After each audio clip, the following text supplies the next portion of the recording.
VFS तहसील के website में जितने भी सऊदी के विजिट वीज़ा कैटेगरी के अपॉइंटमेंट ऑप्शन है उसे इनेबल कर दिया गया है, खोल दिया गया है। पिछले कुछ दिनों से उसे डिसेबल कर दिया गया था, बंद कर दिया गया था, लेकिन आज 23 जून को ओपन कर दिया गया है। अगर आपके पास में विजिट वीज़ा का प्री अप्रूव्ड इन्विटेशन लेटर है तो आप वीएफएस तहसील के वेबसाइट में जाके अपॉइंटमेंट ले सकते हैं, लेकिन ये बस सिंगल एंट्री ऑप्शन के लिए ही एनेबल किया गया है। जब आप वीएफएस के वेबसाइट में जाएंगे और अपॉइंटमेंट शेड्यूल करेंगे तो वहां पे आपको मल्टीपल और सिंगल दोनों का ऑप्शन मिलेगा। जब आप मल्टीपल पे क्लिक करेंगे तो नंबर ऑफ जो ड्यूरेशन होता है, वैलिडिटी होता है, वहां पे ब्लैंक आएगा। इसका मतलब ये है कि उसे अभी तक खोला नहीं गया है। अगर आप सिंगल एंट्री पे क्लिक करेंगे तो आपको वहां दो ऑप्शन आएगा, 90 डेज का और 30 डेज का ऑप्शन आएगा। वो सेलेक्ट करेंगे, इसके बाद अपना मिशन सेलेक्ट करेंगे, बाकी का फॉर्मेलिटीज कंप्लीट करेंगे। अब जिन लोगों के पास में पहले से प्रिंट किया हुआ मल्टीपल एंट्री वाला ऑप्शन है वो भी सिंगल एंट्री ऑप्शन चूज करके अपना अपॉइंटमेंट शेड्यूल कर सकते हैं। जिनके पास ब्लैंक इन्विटेशन है वो भी सिंगल एंट्री ऑप्शन चूज करके अपना सबमिट कर सकते हैं। यहाँ पे 90 सेलेक्ट करना है या 30 सेलेक्ट करना है, मैं आपको ये रिकमेंड करूंगा कि आप 90 सेलेक्ट कीजिए। बाकी एम्बेसी के ऊपर डिपेंड करता है कि आपको मल्टीपल ऑप्शन देगा या फिर सिंगल मल्टीपल एंट्री वीजा देगा या फिर सिंगल एंट्री वीजा देगा। मुंबई वीएफएस में, मुंबई मिशन के अंदर जितने वीएफएस हैं उनमें 16 जून को जो भी एप्लीकेशन सबमिट किए गए थे उनमें 20 तारीख को सारे लोगों को सिंगल एंट्री वीजा दिया गया है।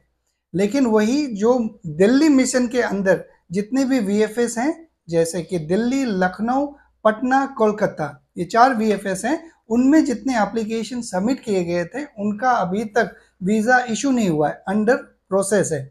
उनको सिंगल एंट्री मिलेगा, मल्टीपल एंट्री मिलेगा, ये बताना अभी मुश्किल है। मोस्ट प्रोबेबली उनको सिंगल एंट्री ही वीजा मिलेगा, क्योंकि अभी सिंगल एंट्री ही वीजा मिल रहा है, चाहे आप कहीं से भी वीजा प्रोसेस करवा रहे हैं। लेकिन अब ये डिले क्यों हो रहा है ये पता नहीं। अब जिन लोगों का इनविटेशन 90 डेज से पहले इशू हुआ था वो भी जाके अपना वीजा एप्लीकेशन सबमिट करने का ट्राई कर सकते हैं, क्योंकि वीएफएस वालों ने मुझे ये कंफर्म करा था कि 90 डेज वैलिडिटी है, लेकिन कुछ लोगों ने 90 डेज के बाद भी सबमिट करा है। ये बताना मुश्किल है कि एक्चुअल में वैलिडिटी है क्या, कितना है। ओके, अगर आपका घर नज़दीक है वीएफएस का तो जाके आप ट्राई कीजिए। अगर आप रिस्क नहीं लेना चाहते तो नया वीज़ा इनविटेशन आप अप्लाई कीजिएगा। जिन लोगों ने 10 जून या उसके बाद वीज़ा इनविटेशन अप्लाई करा है उनका वीज़ा इनविटेशन चैम्बर के बाद अप्रूवल होने में डिले हो रहा है। ये एक कॉमन सा इशू है।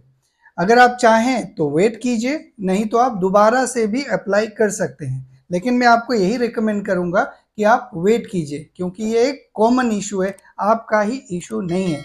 ओके, अगर आपके सराउंडिंग में किसी का अगर वीज़ा इनविटेशन अप्रूव होता है, आपका नहीं होता है, तो उस समय आप दोबारा अप्लाई कीजिएगा। अब यहाँ पे थोड़ा सा मिक्स टाइप का फीलिंग है। देखिए, जब वीएफएस को लाया गया था तो लोग कंप्लेन कर रहे थे, अरे कितना कॉम्प्लेक्स प्रोसेस कर दिया है, कितना कॉम्प्लेक्स प्रोसेस कर दिया है। धीरे धीरे लोग अडेप्ट कर लिए। अब ये मल्टीपल ऑप्शंस को हटा दिया गया था, फिर सिंगल एंट्री लाया गया था, सिंगल एंट्री को भी बंद कर दिया था। अब जब सिंगल एंट्री फिर से आया है तो एक रिलैक्स सा फील हो रहा है कि कम से कम इशू तो हुआ है। तो इसी तरह से आने वाले दिनों में ये सिंगल एंट्री भी एक प्रैक्टिस बन जाएगा, एक नॉर्मल प्रोसीजर में आ जाएगा। हम सिंगल एंट्री ही लेना शुरू कर देंगे। तो उनमें से बहुत सारे ऐसे एप्लीकेंट होंगे जो ये सोचेंगे कि अब मैं रेसिडेंट वीज़ा में क्यों ना स्विच करूं, तो उनको लैक ऑफ इन्फॉर्मेशन होगा। तो इसी के लिए मैं सोच रहा हूं कि एक डिटेल्ड वीडियो आप लोगों के साथ शेयर करूं कि कॉस्ट एनालिसिस, क्योंकि अगर कोई अपने फैमिली को यहाँ पे लंबे ड्यूरेशन तक रखना चाहता है तो एक कॉस्ट ही एक चीज़ है जो आदमी को हिंडर करता है, रोकता है रखने में। तो मैं सारे फैक्टर को एनालाइज करके कंपैरिजन आपको दे दूंगा ताकि आप डिसीजन ले सकते हैं।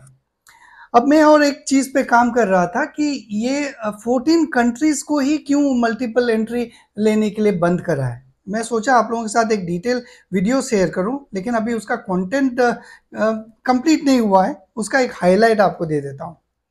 ये 14 कंट्रीज को इसीलिए बंद किया है, सिंपल सा लॉजिक है, क्योंकि इन कंट्रीज के लोग बहुत ज़्यादा है सऊदी में। अगर आप सऊदी का टोटल पॉपुलेशन देखेंगे तो वो है 35.3 मिलियन। ये 2024 का सेंसस का डेटा है।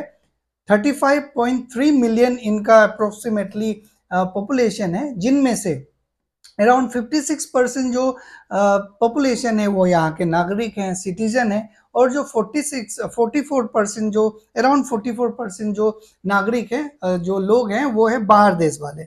ओके, अराउंड 15.7 जो मिलियन लोग हैं वो बाहर वाले हैं, और 19.6 मिलियन जो लोग हैं वो हैं सऊदी के नागरिक।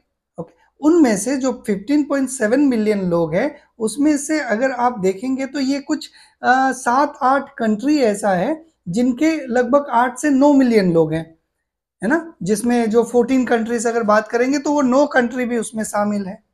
सबसे ज्यादा लोग यहाँ पे हैं तो मान लीजिए बांग्लादेश का है, इंडिया का है, पाकिस्तान का है, इजिप्ट का है, यमन का है, यही सारे लोग हैं यहाँ पे। तो इनको यहाँ पे मल्टीपल एंट्री रोकने का एक कॉन्सेप्ट है।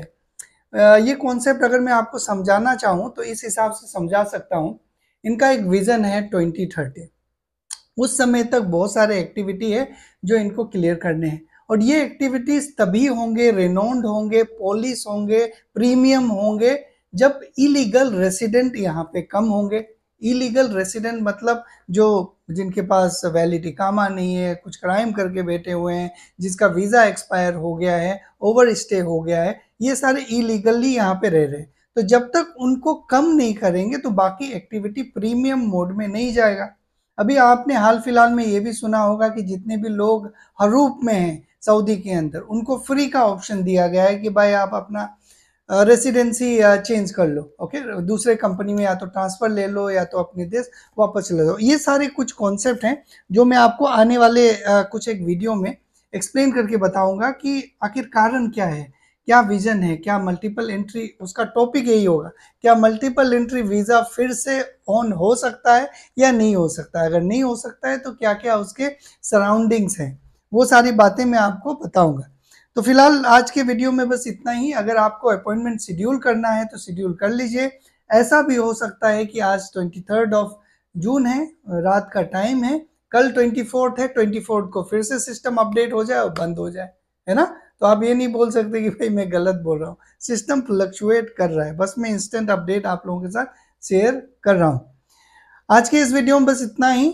आने वाले वीडियोस 2 वीडियो इंपॉर्टेंट होंगे। पहला एक नाम को लेके, वीएफएस अपॉइंटमेंट में नेम का एक है, नोमेनक्लेचर है कि ऐसे ही बढ़ना है।